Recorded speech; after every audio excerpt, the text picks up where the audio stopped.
Hello everyone, সকলে কেমন আছো? আশা করছি ভালো আছো। আমার মৌসুমি শর্ট চ্যানেলে তোমাদেরকে জানাই অনেক অনেক ওয়েলকাম। তো আজকে সকাল সকাল একটা ছোট্ট মিনি ব্লগ তোমাদের সাথে শেয়ার করতে চলে আসলাম। তো আজকে আমি সকাল সকাল রান্না বসিয়ে দিয়েছি। তো ঘুম থেকে উঠছে অনেক তাড়াতাড়ি করে। তো দেখো এদিকে আজকে রান্না করব, সব কিছু দিয়ে পাঁচ মিশালি একটা সবজি করব আর এদিকে আলু টমেটো দিয়ে একটা মাছের ঝোল করব।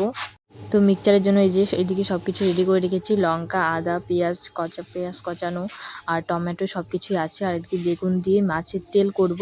তো এই যে দেখতে পাচ্ছ মাছগুলো, এইগুলো হলো কাতলা মাছ। তো সেটারই তরকারি করব আর মাছের তেল করব আর একটা ঘ্যাটের মতো। তো চলো একবার রান্না করে তোমাদের সাথে দেখা হচ্ছে। তো এখন আমার সব রান্না কমপ্লিট। তো চলো তোমাদের সাথে আর কি শেয়ার করতে চলে আসলাম। তো এই যে ভাত করেছি, দেখো সুন্দর ঝরঝরে ভাত হয়েছে।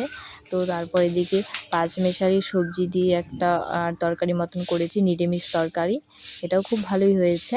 তো তারপরে এই যে এদিকে আছে মাছের তেল, বেগুন আলু দিয়ে মাছের তেল করেছি, ভীষণ ভালো লাগে এটা, আমার মেয়ে খুব ভালো খায়, তার জন্য এটা করেছি। তো তারপর এদিকে আছে আলু টমেটো দিয়ে একটা মাছের ঝোল, যে মাছগুলো তোমরা দেখলে, তো সেটা দিয়ে আর কি ঝোল করেছি। তো আজকের সকালে এইটুকুই আর কি। তো কেমন হয়েছে অবশ্যই কিন্তু কমেন্টে জানাবে। আর চ্যানেলে নতুন হয়ে থাকলে চ্যানেলটাকে সাবস্ক্রাইব করতে কিন্তু একদমই ভুলবে না। তো আরও নতুন নতুন ভিডিও আসছে। তো আজকের মতন এখানেই, টাটা।